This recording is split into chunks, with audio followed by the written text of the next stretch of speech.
ஒரு முக்கியமான ஒரு அறிவிப்பு என்ன அப்படின்னா, நம்ம கடந்த வருஷம் அல்ஹுதா ஃபவுண்டேஷன் ட்ரஸ்ட் அப்படிங்கிற ஒரு ட்ரஸ்ட்டை வந்து நம்ம ஏற்படுத்தணும். அந்த ட்ரஸ்ட்டின் வழியாக அல்லாஹ்வுடைய தீனுக்கு தக்குவியத் ஏற்படுத்தக்கூடிய செயல்கள், அது வந்து சில தாவா சென்டர்கள் உருவாக்குறதா இருக்கட்டும், சில தாய்க்களை உருவாக்குறதா இருக்கட்டும், சில புத்தகங்களை மொழிபெயர்க்கிறதா இருக்கட்டும், சிலருக்கு என்னென்ன ஃபெசிலிட்டி செஞ்சு கொடுத்தா அல்லாஹ்வுடைய தீனுக்கு பலம் ஏற்படுத்துமோ அதற்கான வகையில் நம்ம செலவு பண்ணக்கூடிய ஒரு வேலையை வந்து நம்ம இதை செஞ்சிட்ருக்கோம். இது வந்து ஜகாத்துடைய அமௌண்ட்டும் நீங்கள் கொடுக்கலாம். இது வந்து நீங்கள் அல்லாஹ்வுக்கு அழகிய கடன் அப்படிங்கிற அடிப்படையிலையும் கொடுக்கலாம். அல்லாஹ்வுடைய தீனுக்கு எது எல்லாம் வலிமைப்படுத்தக்கூடிய வேலையோ, அல்லாஹ்வுடைய அந்த தக்பீர் ரப் இகாமத்து தீனுக்காக செலவிடப்படும் ஒவ்வொரு பைசாவும் அல்லாஹ்வுக்கு கடன். ஏன்னா இது வந்து ரசூல் செய்ய வேண்டிய வேலை, அது நம்மளை செய்ய சொல்கிறான் அல்லாஹ். அதனால் இதுக்கு ஃபுல் அண்ட் ஃபுல் இன்சார்ஜ் அல்லாஹ் என்ன எடுத்துக்கிறான், இது எனக்காக நீ கொடுத்த கடன் சொல்கிறான். அல்லாஹ் ரப்புல் ஆலமீன் அவன் கொடுத்த காசுக்கு அவனுக்கே நம்ம கடன் கொடுக்கக்கூடிய ஒரு மகத்தான வாய்ப்பு வந்து இந்த பணி. இந்த பணியை வந்து நம்ம செய்கிறோம். இந்த ஒரு பணியை மட்டும்தான் நம்ம செய்கிறோம். அல்லாஹ்வுடைய தீனை சரியான விதத்தில் முஸ்லீம்களுக்கு புரிய வைத்து அதன் மூலமாக அல்லாஹ்வுடைய தீனை வந்து வலுப்படுத்துவது, இந்த ஒரே இலக்குக்காக நாம் வந்து அந்த ஒரு ட்ரஸ்ட் வச்சுருக்கோம். இதுடைய பொருளாதாரம் நிறைய தேவைப்படுது. இப்போ வேலை செய்யத்தான் நமக்கு முதல்ல ஒரு நிலம் மட்டும் வாங்குறதுக்கு, ஒரு பில்டிங் கட்டுறதுக்கான பணி மட்டும் இருந்தால் போதும்னு நினச்சோம். ஆனால் சர்க்கிள் பெருசாக ஆக நிறைய பணம் தேவைப்படுது. நீங்கள் எந்த அளவுக்கு கான்ட்ரிபியூட் பண்ணுவீங்களோ அந்த அளவுக்கு நாமளும் வந்து அந்த வேலைகளை வந்து சிறப்பான முறையில் செய்ய முடியும். அதனால் ஒவ்வொருத்தரும் உங்களால் முடிஞ்ச உங்களுடைய பங்களிப்புகளை இந்த ரமலான் மாதத்தில் இன்ஷா அல்லாஹ் நீங்கள் கொடுங்க. أعوذ بالله من الشيطان الرجيم بسم الله الرحمن الرحيم إن الحمد لله نحمده ونستعينه ونستغفره ونؤمن به ونتوكل عليه ونعوذ بالله من شرور أنفسنا ومن سيئات أعمالنا من يهده الله فلا مضل له ومن يضلل فلا هادي له وأشهد أن لا إله إلا الله وحده لا شريك له وأشهد أن محمدا عبده ورسوله أما بعد اللهم صل على محمد وعلى آل محمد كما صليت على إبراهيم وعلى آل إبراهيم إنك حميد مجيد اللهم بارك على محمد وعلى آل محمد كما باركت على إبراهيم وعلى آل إبراهيم إنك حميد مجيد رب اشرح لي صدري ويسر لي أمري واحلل عقدة من لساني يفقهوا قولي. Class number 91. இன்னைக்கு ரமலான் வந்து 14 நோன்பு, வெள்ளிக்கிழமை. 5வது அத்தியாயம் 46 வரைக்கும் பார்த்தோம். இது 47லேருந்து பார்க்க போகிறோம். அவுசு பில்லாஹி மினஷ் ஷைத்தானிர் ரஜீம் பிஸ்மில்லாஹிர் ரஹ்மானிர் ரஹீம். மேலும் இன்ஜீல் அருளப்பட்டவர்கள் அதில் எந்த சட்டத்தை அல்லாஹ் இறக்கி வைத்தானோ அந்த சட்டத்திற்கேற்ப தீர்ப்பு வழங்கட்டும் என்பதே நம் கட்டளையாக இருந்தது. மேலும் எவர்கள் அல்லாஹ் இறக்கி அருளிய சட்டத்திற்கேற்ப தீர்ப்பு வழங்கவில்லையோ அவர்கள்தாம் ஃபாசிக்குகள், அதாவது பாவிகள். அப்போ இந்த இடத்துல அல்லாஹ் அதே வார்த்தை தான் சொல்லலாம். அந்த 45, 46, 47 ஒரே மாதிரியான கமாண்டு. ஒரு வாட்டி ரிவைண்டு கூட அது நம்ம பண்ணிக்கலாம். 45 அல்லாஹ் என்ன சொல்கிறான், தௌராத்தில் யூதர்கள் மீது உயிருக்கு பதில் உயிரும், கண்ணுக்கு பதில் கண்ணும், மூக்குக்கு பதில் மூக்கும், காதுக்கு பதில் காதும், பல்லுக்கு பதில் பல்லும், இதே போன்ற காயங்களுக்கு சமமான முறையில் காயம் பழிவாங்கப்படும் என்று நாம் விதியாக்கியிருந்தோம். ஆயினும் யாரேனும் பழிவாங்காமல் மன்னித்து விடுவாராகில் அது அவருடைய பாவங்களுக்கு பரிகாரமாகும். எவர்கள் அல்லாஹ் இறக்கி அருளிய சட்டத்திற்கேற்ப தீர்ப்பு வழங்கவில்லையோ அவர்கள்தாம் அநீதியாளர்கள். இது ஆர்டர் நம்பர் 1. யூதர்களை பார்த்து சொல்கிறான், இதுதான் நான் சொல்லியிருந்தேன், நான் சொன்ன சட்டத்தை நீ இம்ப்ளிமெண்ட் பண்ணல அப்படின்னா நீ யார், அநீதியாளர், ஜாலிம். ஒமன் லம் யஹக்கம் பிமா அன்சலல்லாஹு உலாயிக ஹுமுல் ஜாலிமூன்.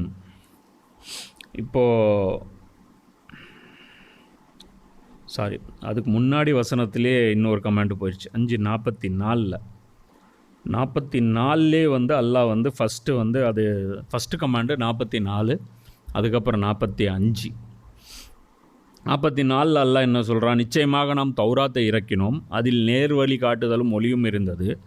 முஸ்லிம்களாக இருந்த நபிமார்கள் அனைவரும் அதை கொண்டே இந்த யூதர்கள் என்று அழைத்து கொண்டவர்களுக்கு தீர்ப்பளித்து வந்தனர். அவ்வாறே ரப்பானிகளும் மஹபார்களும் அதனை கொண்டே தீர்ப்பு வழங்கி கொண்டிருந்தனர். ஏனெனில் அல்லாவின் வேதத்தை பாதுகாக்கும் பொறுப்பில் அவர்கள் நியமிக்கப்பட்டிருந்தார்கள். நபிமார்கள் நியமிக்கப்பட்டது போல் ரப்பானியன்களும் அஹபார்களும் நியமிக்கப்பட்டிருந்தார்கள். மேலும் அதற்கு அவர்கள் சாட்சிகளாகவும் இருந்தார்கள். அது எங்களுக்கு தெரியல அப்படின்லாம் இல்லை, அவங்களும் ஒத்துக்கிட்டாங்க. ஆமாம், எங்கள் டியூட்டி இதுதான் அப்படிங்கிறது அவங்களுக்கே தெரிஞ்சுதான் இருந்தது. எனவே யூத கூட்டத்தாரே, நீங்கள் மனிதர்களுக்கு அஞ்சாதீர்கள், எனக்கே அஞ்சுங்கள். அல்லாஹ்வுடைய சட்டத்தை ஓப்பனாக பேசுங்க, நீங்கள் பயப்படாதீங்க. மேலும் என்னுடைய திருவசனங்களை அற்ப விலைக்கு விற்று விடாதீர்கள். எவர்கள் அல்லாஹ் இறக்கி அருளிய சட்டத்திற்கேற்ப தீர்ப்பு வழங்கவில்லையோ அவர்கள்தான் காஃபிர்கள், நிராகரிப்பாளர்கள். அப்போ இந்த இடத்துல ஃபஸ்ட்டு குற்றம் அல்லாஹ் என்ன சொல்கிறான்? அல்லாஹ்வுடைய சட்டத்தை நிறைவேற்றாதவர்கள் காஃபிர்கள், அல்லாஹ்வுடைய சட்டத்தை நிறைவேற்றாதவர்கள் ஜாலிம்கள். அப்போ அது 2 வார்த்தைகள் எல்லாம் சொல்கிறான். இப்போ 47 நம்ம பார்க்க போகிறோம். 47 அல்லாஹ் என்ன சொல்கிறான்? மேலும் இப்போ அது தௌராத்து, ஃபஸ்ட்டு தௌராத் இறக்கணும். நபிமார்கள் அதை ஃபாலோ பண்ணிட்டு வந்தாங்க. யூதர்கள் மீது அப்படி தான் இருந்துச்சு. அதில் டீட்டெயிலாக என்ன இருந்துச்சுங்கிறது அல்லாஹ் சொல்கிறான். கண்ணுக்கு கண்ணு, பல்லுக்கு பல்லு இப்படி இருந்துச்சு. யூதர்களுக்கு 2 வசனம் பேசிட்டான். ஒரு வசனத்தில் யூதர்களை பார்த்து காஃபிருங்கிறான், இன்னொரு வசனத்தில் யூதர்களை பார்த்து ஜாலிமுங்கிறான். அப்போ அல்லம் சூறாவில் கூட என்ன வருது? என்னுடைய கோபத்திற்கு ஆளானவர்கள்னு அவங்கள பற்றி சொல்கிறான். இவங்களை கொஞ்சம் கம்மி கோபத்தில் பேசுகிறான். யாரை? கிறிஸ்தவர்களை, வழி தவறி அவர்கள் அப்படிங்கிறான். அப்போ அவங்களுக்கு ஒரு ஆயத்தில் அல்லாஹ் சொல்கிறான். மேலும் இஞ்சியில் அருளப்பட்டவர்கள், இப்போ அல்லாஹ் சொல்கிறான். பைபிள் கொடுக்கப்பட்டுச்சுல்ல, ஈசா நபி ஒரு வேதத்தை கொண்டு வந்தார்ல, அதில் எந்த சட்டத்தை அல்லாஹ் இறக்கி வைத்தானோ அந்த சட்டத்திற்கேற்ப தீர்ப்பு வழங்கட்டும் என்பதே நம் கட்டளையாக இருந்தது. அதில் அல்லாஹ் என்ன சொல்லியிருந்தான்? அவங்களுக்கு என்ன அட்வைஸ் பண்ணியிருந்தான்? ஈசா நபி என்ன அட்வைஸ் பண்ணாங்க? ஈசா நபி சிம்பிளாக ஒரே அட்வைஸ் தான் பண்ணாங்க. என்ன தெரியுமா? இதுக்கு முன்னாடி யூதர்களுக்கு என்ன சட்டம் இருந்துச்சோ அதே தான் உங்களுக்கு, அவ்வளோதான். வேறு சட்டமே ஈசா நபி கொண்டு வரல. ஈசா நபி என்ன சொன்னாங்க? வேறு சட்டமே கொண்டு வரல. பைபிளில் ஃபுல்லாக எடுத்து பாரு, ஷரியத்து ஒன்றுமே இருக்காது. பைபிளில் ஃபுல்லாக மொராலிட்டி சம்மந்தப்பட்ட அட்வைசஸ் மட்டும்தான் இருக்கும், ஹிக்மத் மட்டும்தான் இருக்கும். அதில் அல்லாஹ் என்ன சொன்னான்? அல்லாஹ் இறக்கி வைத்ததை ஃபாலோ பண்ணு. அல்லாஹ் எதை இறக்கி வச்சான்? நான் தான் சொன்னேன்ல, அதில் ஏகப்பட்ட அத்தியாயங்கள் இருக்குது. பழைய ஏற்பாட்டில் ஆதி ஆகமம் இருக்கும். ஒவ்வொரு நபிக்கும் இறக்கப்பட்ட, மூசா நபிக்கு இறக்கப்பட்ட வேதம், அதுக்கப்புறம் தாவூத் நபிக்கு இறக்கப்பட்ட வேதம், சுலைமான் நபிக்கு இறக்கப்பட்ட வேதம், இஸ்ராயில் நபி, அதாவது எஸ்ரா நபிக்கு இறக்கப்பட்ட வேதம், யஹ்யா நபி, ஜக்ரியா நபி, எல்லாருடைய வேதமும் அதில் மெர்ஜ் ஆகிருக்கு. கடைசியாக போய் ஈசா நபியுடைய வேதத்தையும் அதில் மெர்ஜ் பண்ணி டோட்டலாக ஒரு பஞ்சாக அவங்க வச்சுருக்காங்க. புரியுதா? நம்ம வச்சுருக்கிறது வெறும் ரசூல்லாவுடைய வேதம் மட்டும்தான் நம்ம வச்சுருக்கோம். ஆனால் அவங்க இத்தனை நபிமார்களுடைய வேதத்தையும் மெர்ஜ் பண்ணி அவ்வளோ மொத்தமாக அவங்க ஒரு புக்காக வச்சுருக்காங்க. அப்போ அல்லாஹ் அதில் என்ன சொல்கிறான்? சிம்பிளாக அல்லாஹ் என்ன சொல்கிறான்? யூதர்களுடைய இதுவையோ அதுவோ சொல்லலை. அல்லாஹ் இறக்கி அருளிய சட்டத்தை, நான் எதை இறக்கணுனோ அது எல்லாத்தையுமே நீங்கள் ஃபாலோ பண்ணுங்க. மேலும் எவர்கள் அல்லாஹ் இறக்கி அருளிய சட்டத்திற்கேற்ப தீர்ப்பு வழங்கவில்லையோ அவர்கள்தாம் ஃபாசிக்குகள், பாவிகள் ஆவார். அப்போ இந்த இடத்துல அல்லாஹ் என்ன சொல்கிறான்? ஒரு புது வார்த்தையை அல்லாஹ் சொல்கிறான். ஒருத்தனை ஒரு வார்த்தையில் திட்டலாம், நாய பேய பிசாச அப்படின்னு கண்டபடி திட்டுறதுன்னா அது குற்றம். ஒன்று தான் சொல்கிறான். என்ன சொல்கிறான்? அல்லாஹ் இறக்கி அருளிய சட்டத்திற்கேற்ப தீர்ப்பு வழங்கவில்லையோ, வமல்லம் யஹக்கும் பிமா அன்சலல்லாஹ் ஃபஉலாயிக ஹுமுல் காஃபிரூன். அதே வமல்லம் யஹக்கும் பிமா அன்சலல்லாஹ் ஃபஉலாயிக ஹுமுல் ஜாலிமூன், வமல்லம் யஹக்கும் பிமா அன்சலல்லாஹ் ஃபஉலாயிக ஹுமுல் ஃபாசிகூன். ஃபஸ்ட்டு போர்ஷன் அதே தான், ஃபஉலாயிகா ஹுமுல்லும் அதே தான். நீதாண்டா காஃபிரு, நீதாண்டா ஜாலிம். அதாவது நீ தான் காஃபிரு, நீ தான் ஜாலிம், நீ தான் ஃபாசிக். அப்போ அல்லாஹ் சென்சிபிளாக இருக்கிறான். அதாவது எதை அல்லாஹ் அல்லாஹ்வுடைய அந்த ரெட் லைன் இருக்கு இல்லையா? எது ரெட் லைன்? எதை டச் பண்ணால் அல்லாஹ் கோபம் வரும். குரானில் இருக்கக்கூடிய மொத்த விஷயங்களையும் டச் பண்ணல அப்படி, அதாவது நீ ஒரு உத்தரவை ஃபாலோ பண்ணலைன்னா அல்லாஹ் கோபம் வராது. உதாரணத்துக்கு சொல்கிறேன், தஹஜ்ஜுத் தொழுகை பற்றி குரானில் அல்லாஹ் சொல்கிறான், பாதி ராத்திரி எந்திரிச்சு நின்று தொழுவுங்கிறான். நம்மள எத்தனை பேர் தொழுகிறோம்? சரி, இது தொழுவில் யாரோ பாவிகளா? குரானில் இருக்கக்கூடிய சுன்னத், அது சொல்கிறது குரான் தான், ஆனால் ஆர்டராக சொல்லலை. புரியுதா? இது எல்லாருக்கும் புரியும். அதான் சொல்கிறான்ல அல்லாஹ், ஒவ்வொரு வார்த்தையும் நான் என்ன மீனிங்கில் சொல்கிறேன்ட்டு உங்களுக்கே புரியும். ஆனால் சும்மா என்ன பண்ணுவாங்க, இதுவும் அந்த மாதிரி தாங்க. எது இந்த அல்லாவுடைய சட்டத்தை ஃபாலோ பண்ணல அப்படின்னா எப்படி அல்லாஹ் இது பண்ணான. இப்போ உதாரணத்துக்கு ஜும்மா தொழுகை இருக்குது. ஜும்மாவை பற்றி சூரத்துல் ஜும்மாவில் அல்லாஹ் சொல்கிறான். என்ன சொல்கிறான்? ஜும்மா தொழுகை முடிஞ்ச உடனே போய் கடை போய் திறங்க, அல்லாவுடைய அருளை தேடுங்கிறான். ஏன்னா யூதர்களுக்கு என்ன அப்படின்னா அந்த டே ஃபுல்லாக வேலை செய்யக்கூடாது. அது அவங்களுடைய வழிபாடு முடிஞ்சு பயான் முடிஞ்சு ஃபுல் டே வழிபாட்டில் தான் இருக்கணும். அதுக்கப்புறம் இது கிடையாது. ஆனால் நமக்கு அந்த பாங்கு கொடுத்த அந்த நேரம், அதிலிருந்து சலாம் கொடுக்குற இந்த நேரம், இது வரைக்கும் தான் ஹராம். இந்த நேரத்தில் நீ சம்பாதிக்கிற காசு ஹராம், மற்றதெல்லாம் நமக்கு ஓப்பன். இப்போ அல்லாஹ் என்ன சொல்கிறான்? போய் கடையை திறங்குறான். நீ என்ன பண்ண? நேராக போய் சாப்பிட்டு மட்டையாயிட்ட. இப்போ அல்லாஹ் என்ன சொன்ன? அல்லாவுடைய உத்தரவை நீ மீறிட்ட. இது குரானின் படி இதன்படி நீ விசாரித்து நரகவாசி ஆவியா? எந்த ஆலிமாவது இதை ஃபத்வா கொடுத்துருக்காங்களா? இது ஆப்ஷனல் இருந்தால் எல்லாருக்கும் தெரியும். எங்கே இருக்குது குரானில் இது ஆப்ஷனல்ன்ட்டு? ரசூலா எங்கே சொன்னாங்க இது ஆப்ஷனல்ன்ட்டு? அப்போ புரியுதா இல்லையா? அப்போ அங்கங்கே எல்லாம் ஆப்பு வச்சுருக்கேன், புரியுதா இல்லையா? சிலது நீங்கள் ஃபாலோ பண்ணலைன்னா நான் கேட்க மாட்டேன், சிலது நீ ஃபாலோ பண்ணினா சாவடிச்சிருவேன். ஆனால் நீ என்ன பண்ணுவ? இவங்களும் ஃபாலோ பண்ணல அப்படின்பா. இவங்க பார்த்தீங்கன்னா இந்த ஜும்மாவுக்கு இவங்க போடுற எஃபர்ட்டு என்ன? ஜும்மா பார்த்திங்கன்னா இந்த சுன்னத்து, அதாவது பயணத்தில் இருக்கிறவங்களுக்கு ஜும்மா கடமை கிடையாது, பிரயாணத்தில் இருக்கிறவங்களுக்கு ஜும்மா கடமை இப்போ இருக்கிறவங்களுக்கு கிடையாது, நோயாளிகளுக்கு கிடையாது, பெண்களுக்கு கிடையாது. ஆனால் இவங்க பார்த்தீங்கன்னா பிரயாணத்தையே கேன்சல் பண்ணிடுவாங்க. ஒரு வெளியூர் போகிறோம், ஒரு முக்கியமான ஒரு கம்மி இருக்குது, ஒரு டாக்டரை பார்க்கணும், அது இது எல்லாத்தையுமே போஸ்ட்போன் பண்ணுவாங்க. ஏன்னா அப்படி உசுரை கொடுத்து அந்த இதை ஃபாலோ பண்ணுறாங்க. ஆனால் எது அல்லாஹ் 3 வார்த்தையில் பயன்படுத்துகிறான். டே நீ காஃபிர்ரா, நீ ஜாலிம்டா, நீ ஃபாசிக்டா, உன்னை விடவே மாட்டேன்டா, நீ நாஸ்திடா, நீ முடிஞ்சாடா, நீ ஃபினிஷ்டா அல்லங்கிறான். ஆட்டமே க்ளோஸரா, உன்னை ஒரு லிஸ்ட்டில் காஃபிருன்னு. அதுக்கப்புறம் என்ன? அப்போ மறுமையில் நீ எந்த லைனில் இருப்ப? நீ முதல்ல அதை சொல்லு. இப்போ பிரச்சனைக்கு வருவோம், மெயின் சப்ஜெக்ட் வருவோம். ஏன்னா இந்த இடம் நான் தான் சொன்னேன்ல, உங்கள் வாழ்க்கையை தீர்மானிக்க போகிற வசனங்கள் இது. இங்கே தான் உங்களுக்கு எல்லாம் ரிவிட்டே வச்சுருக்கான். இது சட்டம் என்ன அல்லாஹ் இறக்கிய சட்டங்களை நான் எந்த சட்டங்களை கண்டிப்பாக ஃபாலோ பண்ணணும், எந்த சட்டங்களை ஃபாலோ பண்ணலைன்னா அல்லாஹ் கேட்க மாட்டான். அதுக்கு டேர்ம்ஸ் இருக்குது. உதாரணத்துக்கு இஸ்லாத்தில் அதாவது ஒவ்வொருத்தருக்கும் ஒவ்வொரு சட்டம் இருக்குது, புரியுதா?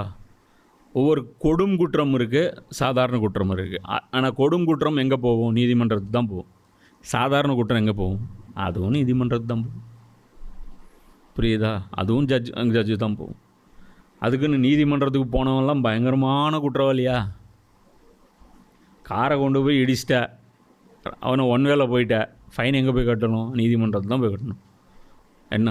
ஒருத்தன் கொடூரமாக கொலை பண்ணிட்டான், அவனும் நீதிமன்றத்து தான் வருவான். பொதுவாக சொல்கிறேன். அந்த மாதிரி வரிசையில் ஒரு கோர்ட்டில் ஆர்டர் போகும்போது 108வது கேஸு ஒரு டம்மி கேஸாக இருக்கும், 109 கேஸ் பெரிய கேஸாக இருக்கும்.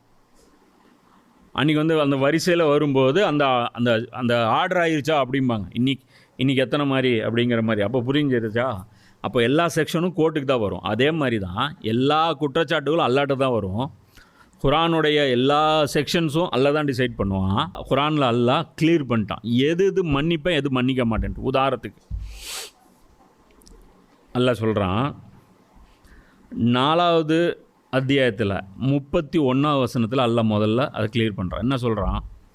உங்களுக்கு தடை செய்யப்பட்டுள்ள பெரும் பாவங்களை தவிர்த்து வந்தீர்களானால், என்ன சொல்கிறான்? பாவம்னு சொல்லலை, இன் தஜ் தனிபு, அரபிலே பேசுகிறேன், சரியா? இன் தஜ் தனிபு கபாஇருன், கபாயிர மா துன் ஹவுன. இதில் என்ன சொல்கிற? கபாயிர் அப்படின்னா அல்லாஹு அக்பர்னு சொல்கிறோமா? அக்பர் அப்படின்னு என்ன அர்த்தம்? பெருசுன்னு அர்த்தம். கபாயிர் அப்படின்னா மிக பெருசு அப்படின்னு அர்த்தம். அப்போ எல்லாம் என்ன சொல்கிறோம்? உங்களுக்கு தடை செய்யப்பட்டுள்ள பெரும் பாவங்களை தவிர்த்து வந்தீர்களானால் உங்களுடைய சின்னஞ்சிறு தவறுகளை உங்கள் கணக்கிலிருந்து நாம் நீக்கி விடுவோம், மேலும் உங்களை கண்ணியமான இடத்தில் நுழைய வைப்போம். இப்போ இந்த இடத்துல அல்லாஹ் என்ன சொல்கிறான்? உங்களுடைய சிறிய பாவங்களை நான் நீக்கிடுவேன், உங்களை கண்ணியமான இடத்துல நுழைய செய்வேன். இது அல்லாஹ்வுடைய வாக்குறுதி. ஆனால் குர்ஆனில் எது பெரிய பாவம் லிஸ்ட் இல்லை. ரசூல்லா சில லிஸ்ட்டு போட்டு கொடுக்குறேன். ஒரு 7 பெரும்பாவங்கள், அது எல்லாருக்கும் தெரியும். பாப்புலர்: இணை வைத்தல், கொலை செய்தல், பெற்றோருக்கு நோவினை செய்தல், விபச்சாரம், வட்டி, 5ஆச்சா, போரில் புறமுதுகிட்டு ஓடுவது, 6, ஒரு கற்புள்ள பெண் மீது அவதூறு சொல்வது, 7. இது மட்டும்தான் பெரும்பாவம்னு நம்ம ஆளுக விலகி வச்சுருக்காங்க. இப்லீஸ் வட்டிக்கு வாங்கினானா? யாரையோ கொலை செஞ்சானா? யாரை பற்றியாவது புரளி பேசினானா? யார் விபச்சாரம் ஏதாவது பண்ணானா? ஆனால் இப்லீஸ் பெரும்பாவியே இல்லையா? உலகத்திலே ஒருத்தன் பாவியில் பெரிய பாவினா யார்? இப்லீஸு. அவன் பண்ண பாவமே இந்த லிஸ்ட்டில் வரல. பார்த்தியா? இந்த ஹைஸில் யாருமே வரல. ஆனால் நம்மளால் என்ன நினச்சிருக்கோம்? இதுதான் பெரும்பாவம். புரியுதா? குர்ஆன் நிறைய இடங்களில் பாவங்களை பற்றி வேறு வேறு வார்த்தைகளை கொண்டு அல்லாஹ் பயன்படுத்துகிறான். புரியுதா? உதாரணத்துக்கு ஒரு இடத்துல அல்லாஹ் பாவங்களுக்கு என்ன மாதிரியான பாவங்கள்லாம், அல்லாஹ் பாவத்துக்கு என்னென்ன நேம் கொடுக்குறான் அப்படின்ட்டுருக்கு. அதில் 3 டாப் கிரேடு பாவம். இந்த 3 செக்ஷன், அது நம்மளதே செக்ஷன் இருக்கும் பாரு, 123A அது இதுன்னு செக்ஷன் போட்டு வச்சுருப்பான். அந்த செக்ஷனுக்கு கீழே நீ அதான் UAPA ஆக்ட், இன்றைக்கி பாப்புலர் அதுன்னு வச்சுக்கோங்க. UAPA unlawful activities prevention act. So 3 charges Allah இந்த இடத்துல பயன்படுத்துகிறான். ஒன்று கூஃப்ரு, ஒன்று ஷிர்க்கு ஜுல்மு, இன்னொன்று ஃபிஸ்க்கு, இன்னொன்று ஃபாஜிர் அப்படின்னு வச்சுக்கோ. இது ரெண்டும் ஈக்குவல். அப்போ இந்த 3 குற்றங்கள் A கிளாஸ் கேட்டகரியில் பனிஷ்மெண்ட்டில் வரும், டாப் கிரேடில் வரும். இந்த 3மே இப்லீஸ் பண்ணியிருக்கு. என்ன தெரியுமா? ஆதம் நபிக்கு சஜ்தா செய்ய சொன்னான் அல்லாஹ். சொன்னது அல்லான்னு நல்லா தெரியும், இவர் தான் ஆதம்னு நல்லா தெரியும், சஜிதானா என்னன்னு நல்லா தெரியும். ஏன்னா மற்றவங்களாம் செய்கிறாங்க. எதாவது கன்ஃபியூஸ் இருக்கா? ஒன்றும் இல்லை, பண்ண மாட்டேன்னு நீ தான் சொன்ன. நீ அல்லாஹ் தான் என்னை படைத்தவன் தான், இவனுக்கு தான் சஜிதா செய்ய சொன்னேன். அதுவும் எனக்கு புரிஞ்சு போச்சு. சஜிதான்னா என்ன? அவனுக்கு தலை சாய்க்கிறது. நான் பண்ண மாட்டேன். இதை அல்லாஹ் சீரியஸாக எடுக்கிற அளவு வேறு எதுவுமே எடுக்கிறது இல்லை. முகேஷ் அம்பானி இருக்கார், ஒரு பெரிய ஃபங்க்ஷன் இப்போ கல்யாணம் நடத்துகிறார், பெரிய ஃபங்க்ஷன் நடத்துகிறார். அமிதாப் பச்சன் வந்திருக்காரு, எல்லாம் ஷாருக் கான் வந்திருக்காங்க, ஜான்சினா வந்திருக்காரு, எல்லாம் வந்திருக்கார். வந்தவுடனே அவங்க ஒரு சர்வர் ஒருத்தர் இருக்கிறான், எல்லாம் ட்ரிங்க்ஸு அதெல்லாம் கொடுத்துட்ருக்கான். ஓய் இங்கே வாப்பா, இங்கே வாப்பா. அவங்க ஜான்சினா கேட்குறேன், என்ன சாப்பிட்றீங்க? அவர் சொல்கிறான், எனக்கு லெமன் ஜூஸ் வித் ஐஸ் அப்படிங்கிற. லெமன் ஜூஸ் ஒருத்தன் கொண்டு போகிறான், இங்கே வாப்பா லெமன் ஜூஸ் கொடுங்குறான். அவன் அங்கே இருந்துட்டு போயா வேலையை பார்த்துட்டுங்கிறான். அடுத்த நிமிஷம் அவன் வேலைகள் இருப்பான். வேலை மட்டுமா போவோம் அவனுக்கு? நோஸ்கட் ஆயிடுச்சுல்ல, அது எவ்வளோ செஞ்சு எவ்வளோ கோவம் வரும். இவன் ரப்புல் ஆலமீன். நமக்கே எடுத்துக்கோ, ஒரு வேலை நம்ம சொல்லி மூஞ்சில் அடித்த மாதிரி செய்ய மாட்டேன்னு ஒருத்தன் சொல்லிட்டான்னு வச்சுக்கோ, அது கடுப்பாகிற மாதிரி வேறு எதுவுமே யாருமே நமக்கு வேறு எந்த கோபம் வராது. அதுவும் நம்ம அவனுக்கு ஏதோ ஒரு உபகாரம் செஞ்சுருந்தோம்னு வச்சுக்கோ, நாஸ்தி தான். உனக்கு எப்படி அதான் சொல்லணும்ல, இந்த அம்மாவுக்கும் அப்பாவுக்கும் அது சொல்லுவாங்க. அந்த ஒரு பட்டிமன்றத்தில் சொல்லுவார், என்ன அப்படின்னா, அப்பா ஒரு குழந்தைக்கு என்ன பண்ணார் அப்படிங்கிறது அந்த குழந்தைக்கு தெரியாது, அம்மா என்ன பண்ணாங்க அந்த குழந்தைக்கு அப்படிங்கிறது அந்த குழந்தைக்கு நல்லா தெரியும். ஏன்னா டெய்லி சொல்லி காட்டுவோம், நான் உனக்கு சாப்பாடு கொடுக்கலையா, நான் உனக்கு ஊட்டி வளர்த்தலையா, நான் உன்னை இப்படி பண்ணலையா, புரியுதா, நான் உனக்கு பார்த்து செஞ்சேன், நான் உனக்கு பார்த்து செஞ்சேன், உனக்காக நான் கண் விழித்தேன், உனக்காக நான் இப்படி கஷ்டப்பட்டேன், உன்னை 10 மாதம் சுமந்தேன். எல்லாருக்கும் தெரியும். புரியுது? அதுவும் டெய்லி தெரியும். ஒரு வேளை நீ செய்யலைன்னா இந்த டோட்டல் லிஸ்ட்டு ஃபஸ்ட்லேருந்து வரும்.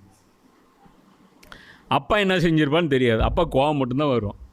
ஏன்டா நான் சொல்லி செய்யலையா, ஒரு அடி அடிச்சிருவான். உடனே அப்பா பொறுக்கி ஆயிடுவான். அப்பா ரவுடி ஆயிடுவான், கல் மனசுக்காரன் அவன் ரவுடி. அவனை வந்து வேறு லிஸ்ட்டில் கேத்திடுவாங்க. ஆனால் அவன் சொல்லலாம் மாட்டான் என்னென்ன செஞ்ச, என்ன அவனுக்கு தெரியாது. அவன் அதை பற்றி ஒரு கேரே எடுத்துக்க மாட்டான். ஸோ அது மாதிரி உபகாரம் நம்ம எவ்வளோ சொல்லியிருப்போம். அது மாதிரி அல்லாஹ்வுடைய நம்ம மேலே எவ்வளோ உபகாரம் இருக்குது, இந்த உலகத்தில் எவ்வளோ உபகாரம் இருக்குது. நம்மளை செஞ்சுருக்கான், நமக்காக பார்த்து இதை செஞ்சுருக்கான். இவ்வளோ விஷயங்கள் இங்கே வந்து அதாவது நமக்கு கொடுக்கப்பட்ட உடல், நமக்கு கொடுக்கப்பட்ட உலகம், நமக்கு கொடுக்கப்பட்ட சூழல், நமக்கு கொடுக்கப்பட்ட உணவு, நமக்கு கொடுக்கப்பட்ட ஹிதாயத்து, அருளுக்கு மேல் அருள், அருளுக்கு மேல் அருள், அருளுக்கு மேல் அருள். அதுக்கப்புறம் சொல்கிறான், உன் நல்லதுக்கு இதை செய்யடா அப்படின்னு. நான் செய்ய மாட்டேங்கிற. அப்புறம் சொல்லிவிட்டு உனக்கு பதிலாக இல்லைல்லா நீ சொல்கிற இப்படி செய்ய சொல்லி, ஆனால் இவன் வேறு மாதிரி செய்ய சொல்கிறான், அப்போ நான் அதை ஃபாலோ பண்ணுறேன் அப்படின்னா எவ்வளோ கோவம் வரும். இதுதான் பெரிய குற்றம். புரியுதா? ஏ கேட்டகரி குற்றம் இது. இந்த 3 குற்றம், குஃப்ரு, இப்லீஸ் அதுதான் பண்ணான். ஷிர்க்கு, அதாவது அல்லாவுடைய ஆர்டருக்கு பதிலாக தன்னுடைய ஆர்டரை வந்து அவன் சரின்னு நினச்சான், தான் எடுத்த டிசிஷன் சரின்னு நினச்சான். இது வந்து ஷிர்க்கு, அல்லாவுடைய ஒரு செயலை இன்னும் இவன் சரின்னு நினச்சான். அதே மாதிரி ஃபிஸ்க்கு, பெரும் பாவம் இது. அல்லாஹ் இங்கே என்ன கண்டிஷன் போடுறான் 4வது அத்தியாயத்தில், நீ பெரும்பாவத்தை விட்டுட்டு வந்தீங்கன்னா சின்ன பாவங்களை நான் வந்து அட்ஜஸ்ட் பண்ணிக்குவேன் அப்படின்னு சொல்கிறான். அப்போ பாவங்களை பற்றி குர்ஆன் என்ன மாதிரியான வார்த்தையெல்லாம் பயன்படுத்துது. உதாரணத்துக்கு 91 அத்தியாயத்தில் 14 வசனம். இந்த இடத்துல அல்லாஹ் என்ன சொல்கிறான், ஜம்பிஹிம் அப்படிங்கிறான். இதுக்கு பேர் என்ன, பாவம். இன்னொரு இடத்துல 2வது அத்தியாயத்தில் 81 வசனம் அல்லாஹ் சொல்கிறான், ஹத்தானா என்ன, மிஸ்டேக். இது வந்து ஹதா. அல்லாஹ் சொல்கிறான், எவர்கள் தீமையை சம்பாதித்து கொண்டிருக்கிறார்களோ, மேலும் தம்முடைய பாவங்களிலேயே உழன்று கொண்டிருக்கிறார்களோ அவர்கள் நரகவாசிகள், அதில் அவர்கள் என்றென்றும் வீழ்ந்து கிடப்பார்கள். இப்போ இது வந்து அல்லாஹ் என்ன சொல்கிறான்னா, ஒரே பாவத்தை தொடர்ச்சியாக செய்கிறது, அது வந்து எதில் வந்துடும் அப்படின்னா, அது வந்து குஃபரில் வந்துடும். நீ என்னைய சொல்லிகிட்டே இருக்கிறது, நான் அதே ரைட்டு, நான் ரிப்பீட்டடாக செஞ்சிட்டே இருப்பேன். பாவம்னா என்ன தெரியுமா, ஒரு முஸ்லீம் வந்து அவனை மீறி வந்து அதில் விழுந்துருவான். புரியுதா? சுட்டி காட்டப்பட்டு அவன் ஒத்துக்குவான். அல்லாட்ட போய் ஒரு பாவம் செஞ்சானா போய் தௌபா கேட்பான். அந்த கான்ஷியஸே இல்லாமல் தொடர்ச்சியாக ஒரு பாவம் செஞ்சுக்கிட்டே இருக்கான் அப்படின்னா அதை வந்து குஃபரில் போகிறான்னு அர்த்தம். அதே மாதிரி அஸ்ஸா, மாறு செய்தல், அவன் எல்லாம் இது வந்து அஸ்ஸா அப்படிங்க, இதுவும் வந்து பாவம். இந்த இடத்துலையும் வந்து குர்ஆன் என்ன சொல்லுது, 79 அத்தியாயத்தில் 21 வசனம், அவன் பாவம் செய்தான் அல்லாஹ் சொல்கிறான். அஸ்ஸா, இதுவும் பாவத்தை அல்லாஹ் வந்து குர்ஆன் வந்து அரபியில் சொல்கிறான். இன்னொரு இடத்துல 4வது அத்தியாயத்தில் 111 வசனத்தை சொல்கிறான், பாவம் செய்பவர் தமக்கு எதிராகவே அதை செய்கிறார். இந்த இடத்துல அல்லாஹ் என்ன சொல்கிறான், இஸ்மன், அலீஃபு சே மீம், அலீஃபு இஸ், அது அலீஃபு சீன் மீம் வந்தால் இஸ்முன்னா பேருன்னு அர்த்தம், அலீஃப் சே மீம். அப்போ இந்த இடத்துல என்ன சொல்கிறான், இதுவும் பாவம் தான் சொல்கிறான். அப்போ குர்ஆன் நம்ம தமிழில் படிக்கிறதுனால எல்லா ஆயத்தையும் பாவம் பாவம் பாவம்ட்டு போயிட்டு எல்லாம் பாவங்களை மன்னிப்பவன். புரியுதா? பாவங்களை மன்னிப்பவன், குஃபரை மன்னிப்பவன் இல்லை, பாவங்களை மன்னிப்பவன், ஷிர்க்க மன்னிப்பவன் அல்ல, பாவங்களை மன்னிப்பவன், ஜுலுமை மன்னிப்பவன் அல்ல, பாவங்களை மன்னிப்பவன், கலகத்தை மன்னிப்பவன் அல்ல, பாவங்களை மன்னிப்பவன், ஃபசாத மன்னிப்பவன் அல்ல, ஃபாசிக்க மன்னிப்பவன் அல்ல. புரியுதா? நீ செய்கிற பாவம் என்ன லெவலுக்கான பாவங்கிறத அல்லாஹ் முடிவு பண்ணுவோம். அப்போ இதில் சிம்பிளாக புரிஞ்சுக்கணும், அல்லாஹ்வுக்கு ரொம்ப கோபம் வர்றது அல்லாஹ்வுடைய சட்டத்தை விட்டுட்டு வேற ஒரு சட்டத்தை ஃபாலோ பண்ணுறது. அது எந்த விஷயத்தில், இது எந்த விஷயத்தில் கோபம் வந்துடுது, முன்னாடி ஃபுல்லாக இதுதான் அல்லாஹ் ஸ்டோரி பேசுகிறான். என்ன பேசுகிறான், மனிதர்கள் அனைவரும் சமம், சிலர் அந்த பாவத்தை செஞ்சால் பாவமாக கணக்கிடப்பட்டு தண்டிக்கப்படுறது, சிலர் அந்த பாவத்தை செஞ்சால் அந்த பாவத்தை அவங்க செஞ்சதை நீங்கள் வந்து கேஸ் கூட ஃபைல் பண்ண முடியாது. இந்த மாதிரி டபுள் ஸ்டாண்டர்டு இருக்கக்கூடிய ஒரு செட்டப். இந்த செட்டப் யார் பண்ணுவா, நான் சொன்னேன்ல, இரும்பு கரம். அந்த இரும்பு கரம் தான் பண்ணும். அது தப்பாக தான் அவன் இயற்ற போகிறான்னு தெரிஞ்சு ஒருத்தனை வந்து நீ ஆதரிச்ச அப்படின்னா அவன் செய்கிற குற்றத்துக்கு நீ பாரு. புரியுதா இல்லையா? இப்போ அப்போ எதில் நீங்கள் கூட்டு எப்படி ஆகுறீங்க அப்படின்னு பாருங்கள். ஸோ என்ன பண்ணணும், அப்போ இந்தியாவில் என்ன பண்ணணும் அதுவும் சொல்லுவோம். புரியுதா? அதுவும் இருக்குது. உடனே இந்தியாவில் வாழக்கூடாதுன்னு சொல்லலை, இந்தியாவில் நம்ம அரசாங்கத்துக்கு கட்டுப்படக்கூடாதுன்னு சொல்லலை. இதெல்லாம் ஃபித்னா ஃபசாத் பண்ணுவாங்க. கட்டுப்படணுங்க, படுங்க. ரசூல்லாவும் ஒரு குஃபருடைய நிர்வாகத்துக்கு கீழே தான் 13 வருஷம் வாழ்ந்தாங்க. அதுக்கு மதிப்பளித்து தான் வாழ்ந்தாங்க. அந்த சட்டங்களை ஃபாலோ பண்ணி தான் வாழ்ந்தாங்க. மக்காவில் யாரும் போய் ஒரு வீடு வச்சுட்டு அங்கே போய் செட்டில் ஆக முடியாது. அங்கே இருக்கக்கூடிய குறைஷிகள் கிட்ட நீ அனுமதி வாங்கணும். ஏதாவது ஒரு குறைஷிகளுடைய ஒரு குலம், அது பனு ஹஷிமா இருக்கும், அது பனு தமீமா இருக்கும், பனு அத்தியா இருக்கும், பனு உமையாவாக இருக்கும், பனு மக்சூமா இருக்கும். இவங்களில் யாராவது ஒருத்தர் இவருக்கு நான் பொறுப்பேற்று கொண்டேன் அப்படிங்கிற உத்தரவாதம் கொடுக்கணும். இது ஒரு ஜாஹிலியத்தான சட்டம், இது ஒரு அநியாயக்கார சட்டம். நபி ஸல்லல்லாஹு அலைஹி வஸல்லம் அவர்கள் மக்கா வெற்றி வந்த உடனே இந்த சட்டத்தை நீக்கினாங்க. நீக்கிட்டு என்ன சொன்னாங்க, இங்கே எல்லாருக்கும் சமம், உலக மக்கள் அனைவருக்கும் மக்கா சமம்னு. இப்போ இன்றைக்கி எல்லாருமே அங்கே போகிறோம் வர்றோம், வாழ்கிறதுக்கு அங்கே வாடகை வாங்கக்கூடாதுன்னு உமர்லையும் சட்டம் போட்டாங்க. அங்கே இருக்கிற பில்டிங், அங்கே இருக்கிற ஹோட்டல்ஸ், இது எல்லாமே பார்த்திங்கன்னா அநியாயமான முறையில் கட்டப்பட்டது. அந்த கிளாக் டவர் முதற்கொண்டு அதுக்கு நீங்கள் சர்வீஸ் சார்ஜ்னா வாங்கலாம், அங்கே ரெண்ட்டு வாங்க முடியாது. அங்கே ஓன் ப்ராப்பர்ட்டி யாரும் வாங்க முடியாது. ஏன்னா அது அல்லாவுக்கும் அல்லாவுடைய ரசூலுக்கும் உரிமையானது. அங்கே வர்றவங்க எல்லாருமே விருந்தாளிகள், அல்லாவுடைய விருந்தாளிகள். நீங்கள் சேவை தான் பண்ணணும். அபூஜஹில் கூட பண்ணல இந்த அநியாயத்தை அபூஜஹில் கூட பண்ணல. இன்றைக்கி இந்த சைத்தான்கள் அதை விட மோசமான கேடுகட்ட ஒரு நிர்வாகத்தை அவங்க வச்சுருக்காங்க. ஏன் குவார்ட்டர்ஸ் கட்டி ஃப்ரீயாக தர முடியாதான்? இப்போ கும்பமேளா நடத்துனாங்களே, என்ன பண்ணாங்க? நிர்வாகம் அது கோளாறு இது கோளாறு, ஃப்ரீ தானே. என்ன பெருசாக இப்போ ஹாஸ்பிட்டல் எவ்வளோ ஃப்ரீ டென்ட்டு போட்டுருந்தாங்க. என்னப்பா டென்ட்டுக்கு என்ன இப்போ மினா டென்ட்டுக்கு எவ்வளோ காசு வாங்குறாங்க? 2 லட்சம் ரூபா மினா டென்ட்டுக்கு. வெறும் கூலரு கொதிக்கும் 2 லட்சம் ரூபா 3 நாளைக்கு ஸ்டேக்கு. 2 லட்சம் ரூபா ஒன்றும் கிடையாது. ரொட்டி ஒன்று வரும், சாப்பாடு வரும். அது சமைக்க நமக்கு பர்மிஷன் கொடுத்தா நம்மளே சமைச்சிட்டு போயிடுவோம். லீஸுக்கு விடுங்க, சர்வீஸுக்குன்னு ஒரு ஆளை விடுங்க. ஆளுக்கு அங்கே எத்தனை பேர் குவிறாங்கன்னு பார்ப்போம். இங்கேருந்து எத்தனை கோடி ரூபா ஃபண்டு போகுதுன்னு பாருங்கள். கித்மத்துக்குன்னு எத்தனை பேர் போவாங்க. ஹாஜிகளுக்கு சாப்பாடு போட்டு தரதுக்கு யார் வரீங்கன்னு உங்கள் அப்பா முதல்ல கிளம்ப மாட்டான் சாப்பாடாக்கி கொடுக்கறதுக்கு. ஹாஜிகளுக்கு ஃப்ரீ சாப்பாடு யார் போட போகிறீங்கன்னு ஒரே ஒரு அனௌன்ஸ்மெண்ட்டு கொடு. 1 மணி நேரத்தில் குறைஞ்சது 500 கோடி ரூபா வசூலாயிரும். 1 ஹவரில் வசூலாயிரும் உங்கள் அக்கௌண்ட்டில். நீ சொல்லிப்பார் நீ என்னன்ட்டு. ஆனால் திமிருக்குன்னே பண்ணுறான். வெறும் 30 லட்சம் 200 கோடி பேர் இருக்கக்கூடிய உம்மத்துக்கு ஸ்லாட் எவ்வளோ? வெறும் 20 லட்சம். அப்போ இது முதல்ல புரிஞ்சுக்கணும். அப்போ இந்த இடத்துல அல்லாஹ் என்ன சொல்கிறான், இது மிக மிகப்பெரிய குற்றங்கிறான். இதை சஹாபாக்கள் காலத்திலே ஒருத்தர் அபூ ஹுதைஃபா ரலியல்லாஹு அன்ஹு இருக்காங்க இல்லையா, தெரியுமில்ல, உமர் சீரிஸில் கூட வருவார்ல, அவர்கிட்ட சொல்கிறார் ஒருத்தர், ஒரு முஸ்லீம் பின்னாடி முஸ்லீமானவர் சொல்கிறார், இந்த 3 வசனங்களும் பனி இஸ்ராயல்களை பார்த்து பேசுது. என்னன்னு சொல்லுது? இவங்க தான் காஃபிர்கள், இவங்க தான் ஜாலிம்கள், இவங்க தான் ஃபாசிக்கள் அப்படின்ட்டு. அப்போ அவர் சொல்கிறாரு, என்ன அழகான சகோதரர்கள் பண்ணீங்க. பனி இஸ்ராயல்கள் நமக்கு சகோதரர்கள் தானே. அதாவது இப்ராஹிம் நபியோடைய 2 வம்சம், அந்த வகையில் நமக்கு சகோதர இனம் தானே. என்ன அழகான சகோதரர்கள். கசப்பானதெல்லாம் பனி இஸ்ராயல்கள் தலையில் கட்டிடுறீங்க. குரானில் கசப்பாக இருக்கிற விஷயங்கள்லாம் பனி இஸ்ராயல்களுக்கு, இனிப்பான விஷயங்கள்லாம் நீங்கள் எடுத்துக்கிறீங்க.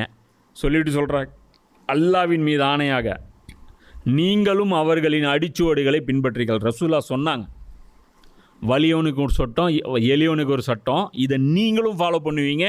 இப்படி தான் ஒவ்வொரு சமுதாயமும் நாசமாக போச்சு. ஒவ்வொரு சமூகமும் நாசமாக போனதற்கு காரணம் இந்த டபுள் ஸ்டாண்டர்டு தான். அல்லாவுக்கு பிடிக்கவே பிடிக்காது தானே. ஏன்னா குரானில் அல்லாஹ் சொல்லிட்டான், எல்லாரும் ஒரு தாய் மக்கள்லேருந்து வந்தாச்சுன்ட்டு. அப்புறம் என்னாச்சு? நான் திருடினாலும் குட்டுறோம், நீ திருடினாலும் குட்டுறோம். நான் போய் பேசினாலும் குட்டுறோம், நீ போய் பேசினாலும் குட்டுறோம். நீ மன்னாராக இருக்கட்டும், மண்ணாங்கட்டியாக இருக்கட்டும், அதை பற்றி எங்களுக்கு கவலையே கிடையாது. கணக்கு சொல்லு. உமர்ல அவனு பயானுக்கு எந்திரிச்சு நிற்கிறாங்க. முதல்ல ஒரு ஆள் வந்து எந்திரிச்சுன்னு கேட்குறாரு, சட்டை புதுசாக தெரியுது, உங்ககிட்ட சட்டையே கிடையாத, போன வாரம் வரைக்கும் சட்டையே கிடையாது, இந்த வாரம் சட்டை புதுசாக வந்துருக்கீங்க, முதல்ல அந்த சட்டை எங்கேருந்து வந்துச்சு சொல்லுங்கள், அதுக்கப்புறம் பயான் அப்புறமா பேசுங்க. இன்றைக்கி வந்து ஒரு ப்ரெஸ் ரிப்போர்ட்டர் வந்து மன்னரை பார்த்து கேட்டுற முடியுமா? முதல்ல இன்டர்வியூ கொடுக்குறாங்களா? ப்ரெஸ் ரிலீஸு தான் வரும். இது கேட்குறாங்க. என்ன மாதிரியான காலகட்டம்? 1400 வருஷத்துக்கு முன்னாடி. இதுக்கு மேலே பேச்சுரிமை எவன்டா காட்ட முடியும்? ரசூல்லாவை பார்த்து இந்த நீங்கள் போட்ட பங்கு சரியில்லை அப்படின்ற யாரை பார்த்து? ரசூல்லாவை பார்த்து. அவர் ரசூல்லா என்ன சொல்கிறாங்க? வானம் பூமியை படைத்தவன் என்ன நம்புகிறான், நீ நம்ப மாட்டியாங்கிறேன். வார்த்தை என்ன வார்த்தை பார். ஆனால் அகிலங்களுடைய இறைவன் வந்து என்ன நம்புகிறான், நான் நீதியாக நடக்கிறேன்னு சொல்கிறான், நீ அநியாயங்கிற. யாரை பார்த்து? ஏன்னா அந்த நேரத்தில் ரசூல்லா பண்ணது அந்த சூழலுக்கு ஏற்ற ஒரு முடிவு எடுக்கிறாங்க. புரியுதா? அப்போது இது புரிஞ்சதா? இது வந்து பனி இஸ்ராயலுக்கானதுன்னு இது பண்ணிக்கிறாங்க.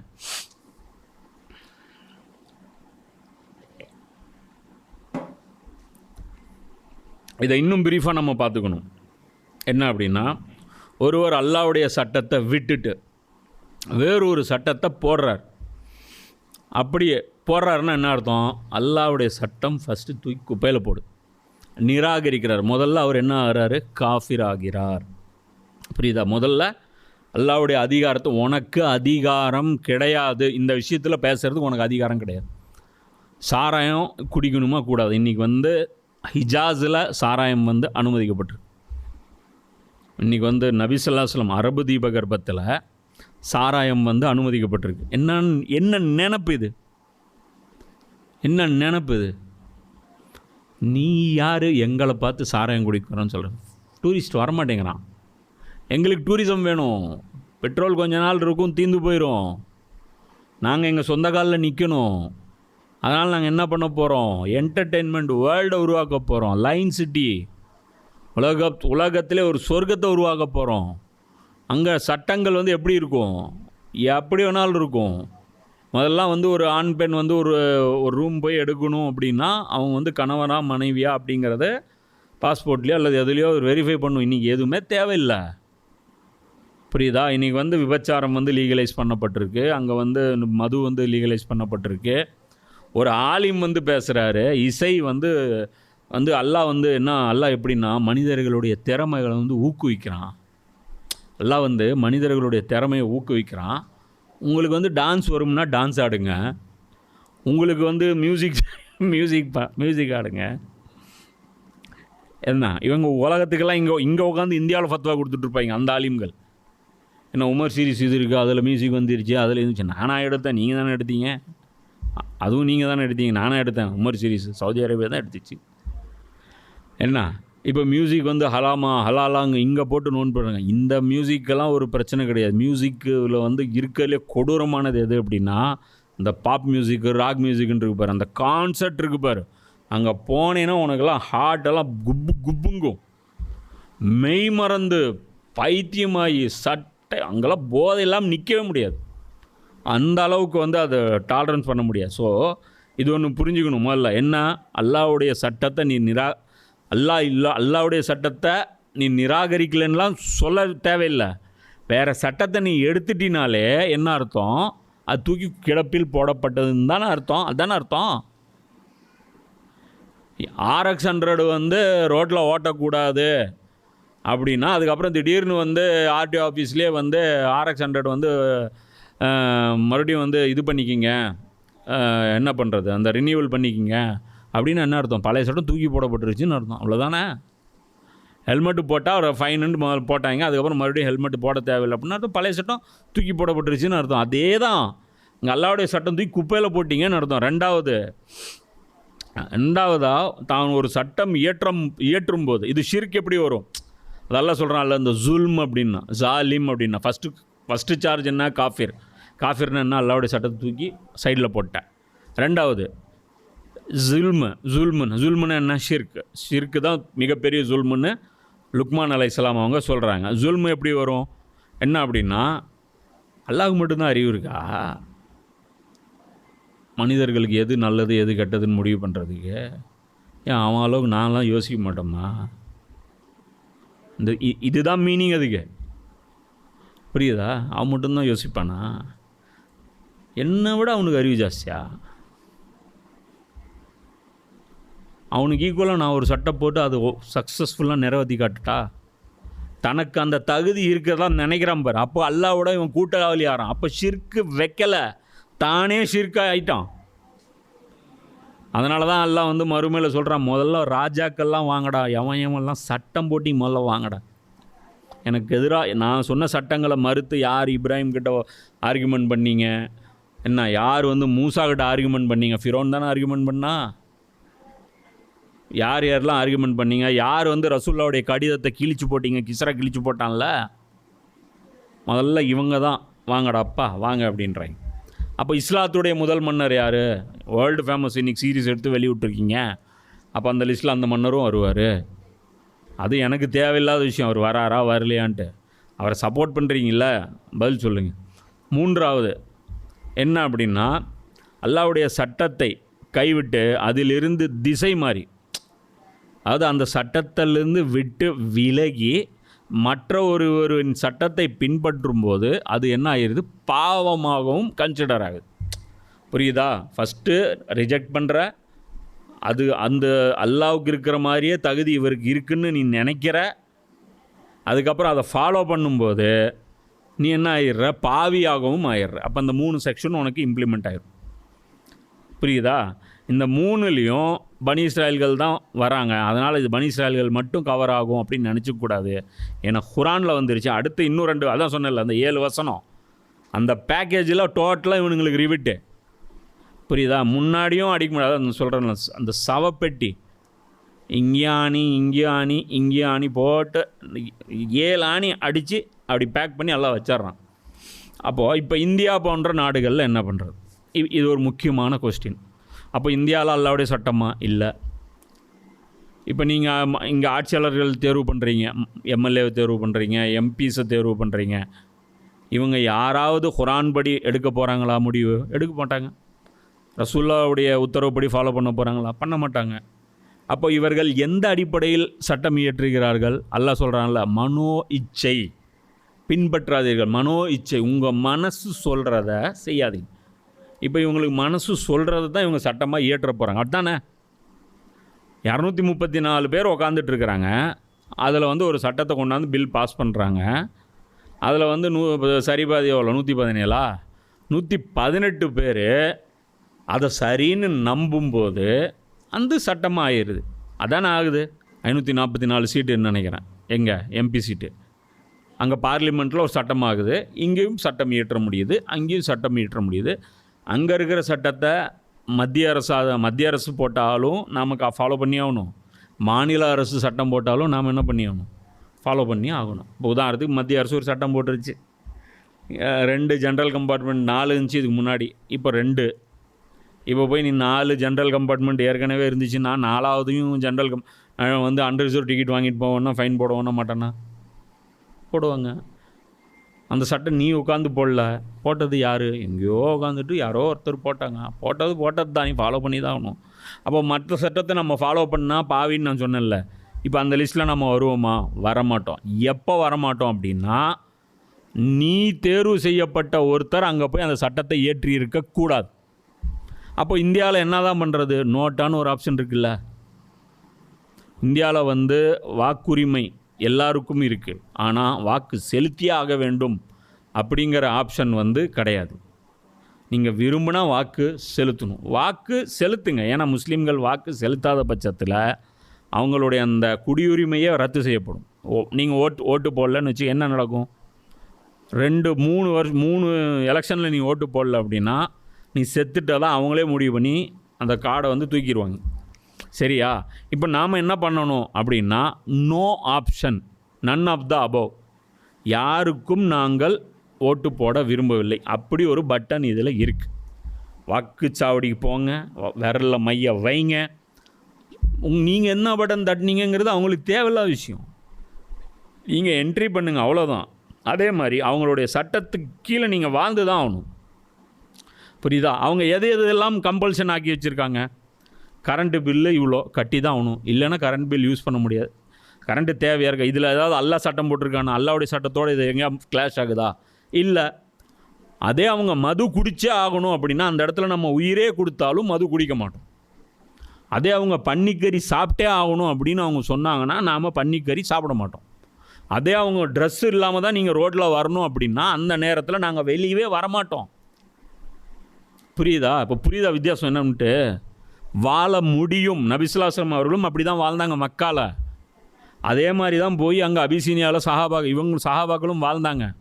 நாம் அதையும் சேர்த்து தான் சொல்கிறோம். ஆனால் நம்முடைய பிரச்சாரத்தை கொச்சைப்படுத்துறதுக்காக இந்த ஷைத்தான்கள் இருக்காங்க இல்லையா, அதான் அல்லாஹ் சொல்கிறான்ல, இந்த ரப்பானியன்களும் அஹபார்களும் அவங்க வந்து வேதத்தை பாதுகாக்கிற வேலையை சொன்னால் அவங்க ஷைத்தான்களோட பாதுகாக்கிறதுக்கும் மன்னர்களுக்கு முட்டு கொடுக்கறதுக்கும் நம்ம நேர்வழியை சொல்லும்போது அதை கோணலாக சித்தரிக்கிறதுக்கும் இவன் பாருங்க ஓட்டு போடக்கூடாதுன்னு சொல்கிறான். எங்கே சொன்னோம் ஓட்டு போடக்கூடாது? ஓட்டு போடுங்கன்னு தான் சொல்கிறோம். பாஸ்போர்ட் வாங்குங்க, லைசன்ஸ் வாங்குங்க, ரேஷன் கார்டு வாங்குங்க, ஆதார் கார்டு வாங்குங்க, எல்லாம் வாங்குங்க, எல்லாம் செயல்படுங்க அல்லாஹ்வுடைய சட்டத்துக்கு முரணாக இல்லாத வரையில். அப்போ எது செய்யக்கூடாது? இந்த நிர்வாகத்தில் போய் நீங்கள் மெம்பர் ஆகக்கூடாது, எம்பி ஆகக்கூடாது, எம்எல்ஏ ஆகக்கூடாது, கலெக்டர் ஆகக்கூடாது, போலீஸ் ஆகக்கூடாது. ஏன்? இது எல்லாமே அரசியல் சாசனத்தின் மீது சத்தியம் வாங்கிட்டு தான் நீங்கள் அதில் பதவி ஏற்பே பண்ணுறீங்க. அரசியல் சாசனம் என்ன சொல்லுது? இது மனோ இச்சையின் அடிப்படையில் நாங்கள் சட்டம் இயற்றுவோம். மெஜாரிட்டி ஆஃப் மெம்பர்ஸ் என்ன சொல்கிறாங்களோ அதுதான் சட்டம். அது இஸ்லாத்துக்கு நேர்முரணான, குரானுக்கு நேர்முரணான நம்பர். மெஜாரிட்டி 100 கோடி பேர் இருக்கான், 99,99,999 பேர் மது குடிக்கலான்னு சொல்லிட்டான். ஒரே ஒருத்தன் சொல்கிறான் மது குடிக்கூடாதுன்ட்டு. அல்லாஹ். இப்போ எது சட்டம்? இதுதான் சட்டம். உலகமே சேர்ந்து நீ ஒரு பக்கம் நின்றுக்கோ, அதை பற்றி எங்களுக்கு கவலையே இல்லை. மெஜாரிட்டி மைனாரிட்டி பற்றி எங்களுக்கு கவலையே இல்லை. ஆனால் இஸ்லாமிய நிர்வாகம் எப்படி நடக்கும் அப்படின்னா, ஆட்சியாளர் தேர்வு பண்ணும்போது மெஜாரிட்டி மைனாரிட்டி பார்ப்போம். புரியுதா? இப்போ அபூபக்கர் ஆட்சியாளராக போடுறதா, உமர் ஆட்சியாளராக போடுறதா, இப்போ எலெக்ஷன் நடக்கும். இதே இந்தியாவில் நடக்கிற எலெக்ஷன் மாதிரியே நடக்கும். இதே மாதிரி தான் அந்த ஆட்சியாளரும் தேர்வு செய்வாங்க. இவங்க என்ன நினச்சிக்கிறாங்க, அந்த பழைய கால சிஸ்டத்தில் தான் இப்போவும் ஆட்சி நடக்கும்னு நினைக்கிறாங்க. அப்படி நடக்காது. இன்றைக்கி இருக்கிற அதே நவீன அந்த மாடர்ன் செட்டப் இருக்கு இல்லையா, இன்றைக்கி உலகம் இருக்கு இல்லையா, அதே செட்டப்பில் தான் நடத்துவாங்க. புரியுதா? இதே மாடர்ன் செட்டப்பில் நடத்துவாங்க. ஆனால் எது எல்லாம் அல்லாஹ்வுடைய சட்டத்தோடு மோதுதோ அந்த விஷயங்களை உடன்பட மாட்டாங்க. இப்போ உதாரணத்துக்கு ஒரு இஸ்லாமிய நாடுன்னு ஒன்று இருந்தால் அவன் ஐஎம்எஃப்பில் அவன் ஜாயின் பண்ண முடியாது. ஏன்? அவன் என்ன சொல்கிறான்? தங்கத்தையும் வெள்ளியையும் நாணயமாக பயன்படுத்தக்கூடாது அப்படின்னு ஐஎம்எஃப் சொல்கிறான். அப்படி நீ அதில் உடன்பட்டால் மட்டும்தான் உன் ஊருக்கு ஏர்போர்ட் தருவான். புரியுதா? உன் கிரிக்கெட் டீமை ஐசிசியில் சேர்த்துவான். சில நாடுகள் இருக்கும், ஃபுட்பாலில் கலந்துக்க முடியாது. சில நாடுகள் இருக்கும், அதுக்கு ஏர்போர்ட் பாஸ்போர்ட்லாம் இருக்காது. நீ லிஸ்ட் எடுத்து பார்த்தீங்கன்னா கன்ஃபியூஸ் ஆகும். சில நாடுகள் சீனா தைப்பை அப்படின்னு ஒரு நாடு இருக்குது. புரியுதா? அது ஒலிம்பிக்கில் விளையாடுது. ஆனால் அப்படி ஒரு நாடு இல்லை. அது எது தெரியுமா? தைவானு. சீனான்னு தான் இருக்கும், ஆனால் தைப்பைன்னு சொல்லிட்டு போடுவாங்க. ஆனால் தைவான்னு ஒரு நாடு ஒலிம்பிக்கில் இருக்காது. ஆனால் தைவான்னு ஒரு நாடு இருக்குது. இன்னும் எத்தனை ப்ராடக்ட்டு பார்க்குறோம், மேட் இன் தைவான். புரியுதா? இவங்க ஒரு ஸ்கீம் வச்சுருக்காங்க. புரியுதா? அதே மாதிரி ஐநா சபையில் ஒரு சட்டம் இருக்கும். அங்கே என்ன அப்படின்னா, அவங்க என்ன முடிவு பண்ணுறாங்களோ அதுதான் சட்டம். வெறும் 5 பேர் சொல்கிறது தான் சட்டங்க ஐநா சபையில். அதான் சொல்லணும்ல, ஊருக்கு ஒரு சட்டம்ன்ட்டு. அமெரிக்கா யாரையாவது கொலை பண்ணால் அது கொலை கிடையாது. ஆப்பிரிக்காவோ அல்லது இந்தியாவோ யாரையாவது கொலை பண்ணால் அது கொலை. புரியுதா நான் சொல்கிறது? 2ஆம் உலகப் போரில் 5 பேர் ஜெயித்தாங்க. அமெரிக்கா, சைனா, ரஷ்யா, பிரிட்டன், ஃப்ரான்ஸுன்னு நினைக்கிறேன். சரியா ஞாபகம் இல்லை. சைனான்னு, அதாவது இந்த ஃப்ரான்ஸுன்னு நினைக்கிறேன். மொத்தம் 5 நாடுகள். இந்த 5 நாடுகள் வீட்டோ அதிகாரம் கொண்டது. வீட்டோ அதிகாரம்னு என்ன தெரியுமா? ஒரு பிரச்சனை ஐநா சபைக்கு வரும், இஸ்ரேல் இந்த மாதிரி ஒரு ஸ்கூலில் பாம்பு போட்டுச்சு, இது தப்பு, இதுக்காக இஸ்ரேல் மீது நடவடிக்கை எடுக்க வேண்டும் அப்படின்னு போடுவாங்க. ஒரு 190 நாடுகள் பக்கம் இருக்கும். வாக்கெடுப்பு நடத்துவாங்க. 197 நாடுகள் சொல்லும் இது குற்றம்னு. அமெரிக்கா எந்திரிச்சு சொல்லும், நான் வீட்டோ பண்ணுறேன். உடனே அந்த சட்டம் ஃபெயில் ஆகும். ஏன் அப்படின்னா, நான் 1945 ஜெயிச்சேன்ல, அப்போ நான் சொல்கிறது தான் சட்டம். இது என்னது நீதியா? நீதியா இது? இதான் அது. புரியுதா? அப்போது ஒரு இஸ்லாமிய நாடு வந்து இதில் போய் உறுப்பினராக ஆக முடியாது, அவனே சேர்த்திக்க மாட்டான். ஏன் நீதி அது? இஸ்லாம் என்ன சொல்லுது? எவன் செஞ்சாலும் குற்றம், நெற்றிக்கண் திறப்பினும் குற்றம் குற்றமே. தமிழ்நாட்டுடைய இது என்ன ஃபிலாசபி என்ன? இந்த திருவிளையாடலில் வரும், அது பெரிய ஸ்டோரின்னு வச்சுக்கோ. யார் செஞ்சாலும் அது குற்றம் குற்றம் தான். அந்த நக்கீரனுடைய அந்த இன்றைக்கி அந்த இதில் அந்த பேப்பர் எடுத்து வாங்கி பார்த்தோம், அந்த வீக்லி மேக்சின் வரும், அதில் டேக்லைன் இருக்கும். அதில் என்ன இருக்கும்? நெற்றிக்கண் திறப்பினும் குற்றம் குற்றமே. நீ சிவனுன்னு தெரிஞ்சால் கூட நீ செஞ்சது தப்பு தப்பு தான், நான் ஒத்துக்க மாட்டேன்னு சொல்லி நக்கீரன் வந்து அவர் வந்து சொல்லுவார். ஸோ இது புரிஞ்சுக்கோ. அப்போ இந்தியாவில் வாழலாமா? வாழலாம். எல்லா காஃபிர் நாடுகள்லையும் வாழலாம், தாராளமாக வாழலாம். ஆனால் அது அந்த நிர்வாகத்தில் நாம் பங்கு பெறக்கூடாது. ரெண்டுக்கு வித்தியாசம் புரியுதா? கூட்டாளி ஆகிறது வேற, அதுக்கு கீழே வாழ்கிறதுங்கிறது வேற. இது அடிமை லெவல் வாழ்க்கை. இந்த வாழ்க்கை நமக்கு போதும். இதனால் நம்ம டாக்டர் ஆக மாட்டோம், நம்ம கலெக்டர் ஆக மாட்டோம், நம்ம இப்படியே பின்தங்கிடுவோம், நம்ம எது பின்தங்கிறது? எந்த நபி வந்து பெரிய அந்தஸ்தில் இருந்தார்? எந்த நபியெல்லாம் அதான் சொன்னல, க்ரைட்டேரியா யார் ஃபிக்ஸ் பண்ணுறீங்க?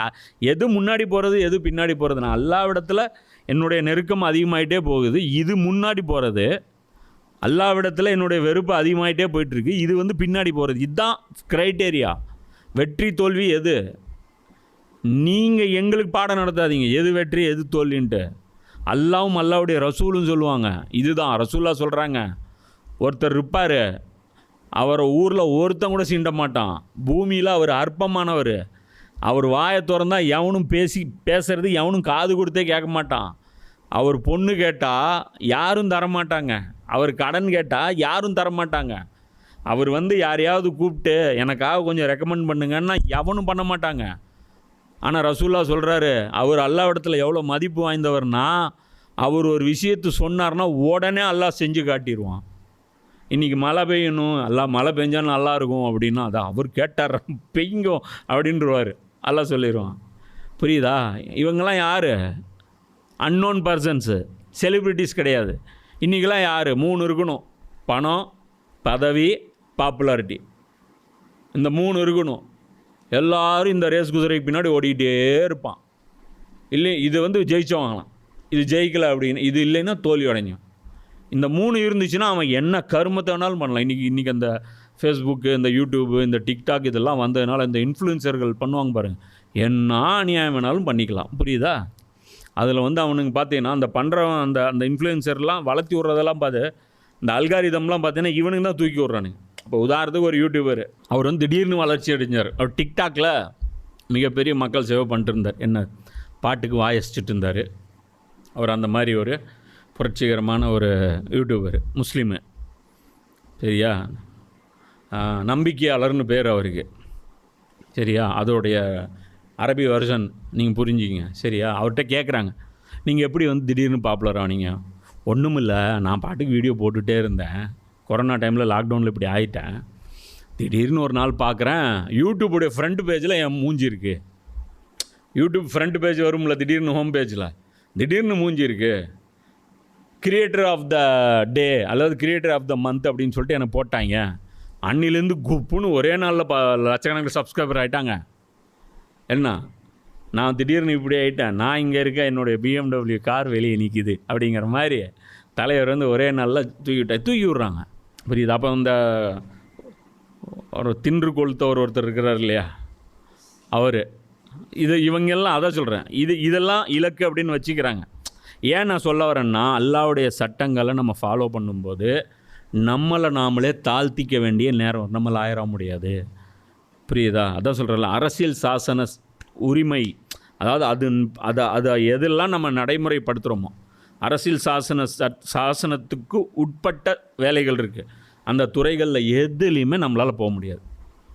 எது போக முடியும்? பஸ் டிரைவர் ஆகலாம், பஸ் கண்டக்டர் ஆகலாம், இபியில் வேலை செய்யலாம், மெடிக்கல் ஃபீல்டில் வேலை செய்யலாம். அதெல்லாம் அரசியல் சாசனத்தில் வராது. பையத்தெலாம் எடுக்க மாட்டாங்க அங்கே. ஆனால் நீ கவுன்சிலர் ஆனா பையத்து கொடுக்கணும். புரியுதா? கவுன்சிலர் ஆனீங்கன்னா பையத்து கொடுக்கணும். பதவியேற்பெல்லாம் யூடியூப்பில் டவுன்லோட் பண்ணிப்பார் என்ன பேசுகிறாங்கன்ட்டு. ஆகிய நான் அப்படின்னு சொல்லிட்டு பதவி இருக்கிறாங்கல்ல, அதில் சொல்லுவாங்க அரசியல் சாசனம். அதில் நம்ம அப்துல் சமது இவங்க எல்லாரும் போய் பதவி எடுப்பாங்க. அவங்களும் அதுதான் சொல்லுவாங்க. அது என்னன்னா கலிமாவுக்கு மாற்று, அதாவது அந்த அல்லாவுடைய கலிமாவை விட்டுட்டு வேற ஒரு கலிமாவை ஷிஃப்ட் ஆகிறாங்க. வாங்க கேட்டால் அவங்க ஹிக்மத்து இதை வச்சு நாங்கள் இஸ்லாமிய சமூகத்துக்கு நல்லது செய்ய போகிறோம். உங்கள் பிளானிங் பண்ணுங்கள், ஒன்றும் பிரச்சனை இல்லை. எல்லா இடத்துல மறுமையில் வரும்போது நீங்கள் பார்த்துக்கலாம். இப்போ புரியுதா இது டீட்டெயிலாக? ஒரு நிர்வாகத்துக்கு கீழே வாழ்கிறதுங்கிறது வேறு, அந்த நிர்வாகத்துக்குள்ளே கலந்துக்கிறதுங்கிறது வேறு, அந்த நிர்வாகத்தோடைய பிரதிநிதிகளை தேர்வு செய்ய வச்சு அவங்க மூலமாக சட்டம் இயற்றுவதுங்கிறது வேறு. இந்த மூணுக்கும் வித்தியாசம் இருக்குது. நம்ம செய்யக்கூடாதது மொதல் 2 விஷயம், நம்ம இந்த 3வது விஷயம் செய்யலாம். எந்த நிர்வாகத்துக்கு கீழேயும், எவ்வளோ கேடுகட்ட நிர்வாகத்துக்கு கீழேயும் நம்மளால் வாழ முடியும். நல்ல குடிமகனாக நம்மளால் வாழ முடியும். நம்ம இந்தியா போடக்கூடிய அனைத்து சட்டங்களையும் ஃபாலோ பண்ணுவோம். ஒன் வேல போக மாட்டோம், ரெட் லைட்டில் நிற்போம். புரியுதுல? டேக்ஸ் நாம் திருட்டுத்தனம் பண்ண மாட்டோம், நேர்மையாக நடப்போம். புரியுதா? எங்களை விட லாயெல்லாம் உங்களுக்கு மற்றவங்கள நீங்கள் பார்க்க மாட்டீங்க. தண்ணி அடிச்சுட்டு வாகனம் ஓட்டக்கூடாதுன்னு இருக்கீங்களா? எங்களில் நாங்கள் ஃபாலோ பண்ணுற மாதிரி வேறு யாரும் ஃபாலோ பண்ண மாட்டேன். யார் ஃபாலோ பண்ணுறாங்க? லிஸ்ட் எடுத்து பார்க்குறீங்களா? ரேஷியோ எடுத்து பார்க்குறீங்களா? 99% வரும் எங்களுடைய பர்சன்டேஜ். எங்களால் ரோடு ஆக்சிடெண்ட் ஆகவே ஆகாது. நாங்கள் எந்த ரோட்டில் போகிற பெண்களையும் கெட்ட பார்வை பார்க்க மாட்டோம். எந்த பெண்களையும் ரோட்டில் கைப்பிடிச்சி இழுக்க மாட்டோம். ரேப் கேஸ் எடுத்து பாருங்கள். எத்தனை கேஸில் முஸ்லீம் சீக்கிரம், எத்தனை கேஸில் மற்றவன் இருக்கிறான் பாருங்கள். புரியுதா? எத்தனை பேர் அந்த இதெல்லாம் போய் காட்டுறாங்க. அந்த சின்ன பையன் ரோட்டில் கிடந்த காசு கொண்டு போய் காமிச்சாங்களே. நல்ல மக்கள் எல்லா மதத்துலேயும் இருக்காங்க, நான் இல்லைன்னு சொல்லலை. நம்ம ரேஷியோ அளவில் சொல்கிறேன். குடிகாரர்களில் லிஸ்ட் எடுத்து பாருங்கள். புரியுதா? இதிலெல்லாம் லிஸ்ட் எடுத்து பாருங்கள். நல்ல ஒத்துழைப்பு கொடுக்கக்கூடிய குடிமகன்களாகத்தான் நம்ம வாழ்கிறோம். நம்ம ஒன்றும் இந்த நாட்டுக்கு துரோகம் செய்யவோ, இதற்கு கிளர்ச்சி செய்யவோ, இது நாசமாக போகணுன்ட்டோ எந்த முயற்சியும் நம்ம பண்ணுறது கிடையாது. இது திட்டவட்டமாக இது புரிஞ்சுக்கணும். இந்த பதிவு சரியாக அது போய் மக்களுக்கு மெசேஜ் சேரணுங்கிறதுக்காக தான் இவ்வளோ பிரீஃபாக பேசுகிறோம். ஏன்னா இந்த 3 சட்டங்களை வச்சுட்டு தான் ஃபசாது பண்ணிவிட்டு நமக்கு எதிராக தேவையில்லாத இதெல்லாம் பரப்பிட்டுருக்காங்க. ஸோ அடுத்த சில வசனங்கள் அடுத்து டக்குன்னு பார்த்துருவோம் இன்ஷா அல்லாஹ். பிறகு நபியே, சத்தியத்தை தாங்கி வந்திருக்கும் இவ்வேதத்தை அளவில் நாம் அனுப்பினோம். இது அல் கிதாபின் அறிவுரைகளில் தன் முன்னே எவை எஞ்சி நிற்கின்றனவோ அவற்றை உறுதிப்படுத்தக்கூடியதாகவும் அவற்றை பாதுகாக்கக்கூடியதாகவும் இருக்கின்றது. இப்போது பனி இஸ்ராயல்களை பற்றி எல்லாம் பேசினேன்னா, அப்போது கிறிஸ்தவர்களை பற்றி இப்போ பேசினானா, இப்போ பாரு அல்லாஹ் நான் சொன்னல, கடைசியாக அல்லாஹ் 3 பேரையும் ஒரே லைனில் வச்சு ஒரே ஆர்டர் தான். தப்பாரு, அவனுக்கு ஒரு பேச்சு, அவனுக்கு ஒரு ரூலு. நான் தான் சொல்கிறேன்ல, ஆளுக்கு ஒரு ரோல் போடக்கூடாதுங்கிறது தான் இஸ்லாத்துடைய இது. அது அல்லாவே போடுவான். அது யூதர்கள் அல்லாவுக்கு மாறு செய்யக்கூடாது, கிறிஸ்தவர்கள் அல்லாவுக்கு மாறு செய்யக்கூடாது, ஆனால் முஸ்லீம்கள் செய்யலாம். இது எந்த ஒரு சட்டம்? அல்லாஹ் என்ன சொல்கிறான்? நபியை, சத்தியத்தை தாங்கி வந்திருக்கும் இவ்வேதத்தை அளவில் நாம் அனுப்பினோம். இந்த குரானில் ஹக் இருக்குது, இதை நான் அனுப்பியிருக்கேன். அது அல் கிதாபின் அறிவுரைகளில் தன் முன்னே எவை எஞ்சி நிற்கின்றனவோ அவற்றை உறுதிப்படுத்தக்கூடியதாகவும் அவற்றை பாதுகாக்கக்கூடியதாகவும் இருக்கிறது. இந்த இடத்துல அங்கே பேசும்போது அல்லாஹ் என்ன சொன்னான்? தௌராத் இருக்குது, தௌராத்தில் இருக்கிற சட்டங்களை நான் ஃபாலோ பண்ண சொன்னேன். இஞ்சில் சொல்லும்போது அல்லாஹ் சொன்னான், தௌராத்தில் இருக்கிற சில விஷயங்களை இஞ்சில் ஃபாலோ பண்ண சொல்லிச்சுங்கிறான். இப்போ இந்த இடத்துல அல்லாஹ் என்னங்கிறான்? தௌராத் இஞ்சில் பற்றிலாம் மென்ஷன் பண்ணல, டோட்டலாக அல் கிதாபுங்கிறான். அல் கிதாப்னா என்ன? இது வரைக்கும் ஆதம் நபி காலத்திலிருந்து யாரெல்லாம் நபின்னு இருந்தாங்களோ, யாரெல்லாம் நல்ல விஷயம் உலகத்தில் எந்த மூலையில் பேசப்பட்டதோ அது எல்லாத்தையுமே இந்த குரானு ஒன்றுபடுத்திருச்சு. புரியுதா? ஒன்றே குலம் ஒருவனே தேவன், இது தமிழ்நாட்டுடைய கொள்கை. இது குரானில் இருக்கா இல்லையா? இருக்குல்ல. அடுத்தவன் மனைவியை பார்க்கக்கூடாது, இது தமிழ்நாட்டுடைய கொள்கை. குரானில் இருக்கா இல்லையா? இருக்குது. திருடி சாப்பிடக்கூடாது, எல்லாருடைய எல்லா மதங்களுடைய கொள்கை. குரானில் இருக்கா இல்லையா? அது மாதிரி இதுதான் அல் கிதாப். அல் கிதாப்னா என்ன? லவ்ஃபுல் மஃபுல் இருக்குது பாரு. அல்லாவுடைய வானத்தில் ஒரு கிதாப் இருந்துச்சு பாரு. அந்த கிதாபு உலகம் பூரா இருக்கக்கூடிய எல்லா வேதங்களுடைய மாஸ்டர் காப்பி. அதுதான் அல் கிதாப். ஸோ அல் கிதாபுடைய அறிவுரைகளில் நீங்கள் இங்கே எவ்வளோ மிஞ்சிருக்கு? கம்மியாக தான் மிஞ்சிருக்கு. சில விஷயங்கள் மிஞ்சிருக்கு. புரியுதா? வலியவனுக்கு ஒரு சட்டம், எளியவனுக்கு ஒரு சட்டம் தமிழ்நாட்டிலையும் கிடையாது. யாதும் ஊரே யாவரும் கேளீர், பிறப்பின் அடிப்படையில் ஏற்றத்தாழ்வு கற்பிக்கப்படக்கூடாது. யாதும் ஊரே யாவரும் கேளீர்னா என்ன அர்த்தம்? எல்லா ஊரும் எல்லாருக்கும் சொந்தம். இஸ்லாம் என்ன சொல்லுது? No boundary. இது அல்லாவுடைய பூமி, விசாலமானது. மொத்த உருண்டே உனக்கு தான். போ, எங்கே வேணாலும் போ, உனக்கு எங்கே பிடிச்சதோ வாழு, ஒன்றும் பிரச்சனை இல்லை. ஃபசாது பண்ணக்கூடாது, அவ்வளோதான். எங்கேயும் போய் ஃபசாத் பண்ணக்கூடாது, அவ்வளோதான். யார் வேணாலும் வா, எங்கே வேணாலும் வா. நீ எங்கே பிறந்தன்னு நாங்கள் கேட்கவே மாட்டோம். நீ எங்கே பிறந்த, எங்கே வாழ்ந்த, என்ன உன் அப்பா யார், தாத்தா, எதுவும் கேட்க மாட்டோம். உனக்கு சொல்லுவேன், இங்கே இருந்தீன்னா கண்ணியமாக இருக்கணும், இங்கே இருந்தீன்னா திருடக்கூடாது, இங்கே இருந்தீன்னா பொய் பேசக்கூடாது, இங்கே இருந்தீன்னா மது அருந்தக்கூடாது, இங்கே இருந்தீன்னா பெண்களை சீண்டக்கூடாது, இங்கே இருந்தீன்னா அடுத்தவனுடைய பொருளை அபகரிக்கக்கூடாது. இந்த ரூல்ஸுக்கு கட்டுப்பட்டு நீ யார் வேணாலும் வாழ்ந்துட்டு. இப்போ இதனால் நன்மை தான் நடக்கும், இதுதான் விஷயம். அப்போ அந்த அல்லாஹ் சொல்கிறான், எல்லா வேதமும் ஒரே இறைவனால் அருளப்பட்டது. அதனால் அதோடைய நோக்கம் என்ன? வழிகாட்டுதல். அதோடைய வாதம் என்ன? அல்லாஹ்வுக்கு கட்டுப்படுதல். வேறு ஆர்குமெண்ட்லாம் அங்கே எதுலையுமே இருக்காது. புரியுதா? ஒரு புத்தகம் இன்னொரு புத்தகத்தின் பழைய எடிஷன், பழைய அதாவது இஞ்சில் பார்க்கும்போது தௌராத்து பழைய எடிஷன், இஞ்சில் லேட்டஸ்ட் எடிஷன், குரான் அதோடைய லேட்டஸ்ட் எடிஷன். இதில் வேறு இருக்குது, அதில் வேறு இருக்குது, அதில் வேறு இருக்குதுன்னு போட்டு மோதிக்கக்கூடாது. புரியுதா? பழைய எடிஷனில் வேறு தான் இருக்கும், அதனால தான் புதிய எடிஷன் வருது. அவற்றை பாதுகாக்கக்கூடியதாகவும் இருக்கிறது. அல்லாஹ் சொல்கிறான், அந்த எல்லா நல்ல உபதேசங்களும் இருக்குல்ல, அதை குரான் பாதுகாக்குது. ஆமாம், நீங்கள் சரியாக தான் சொல்கிறீங்க, யாதும் ஊரே யாவரும் கேளீர், உண்மையை தான் சொல்கிறீங்க. இதுதான் நாங்களும் சொல்கிறோம், எங்களுடைய வேதமும் இதுதான் சொல்லுது. புரியுதா? கடவுளுக்கு உருவம் கொடுப்பது. தமிழர்களுடைய பண்பாடு என்ன? கண்டவர் விண்டிலர், விண்டவர் கண்டிலர். அல்லாவை யாரும் பார்த்ததில்லை, அதாவது கண்டவர் விண்டிலர். கண்டவர் அப்படின்னா பார்த்தவர், விண்டிலர் சொன்னது கிடையாது. அல்லாவை யார் பார்த்தாங்க? நபிமார்கள் பார்த்தாங்க, ஆனால் எப்படி இருக்கான்னு சொன்னது கிடையாது.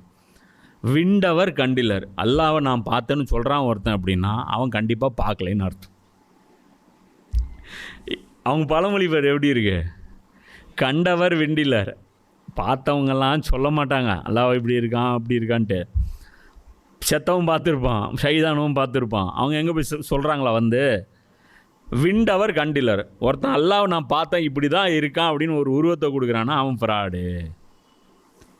இதைத்தானே குரானும் பேசுது. நாங்கள் இந்த கொள்கைக்கு மாற்றமாக பேசுகிறோம்.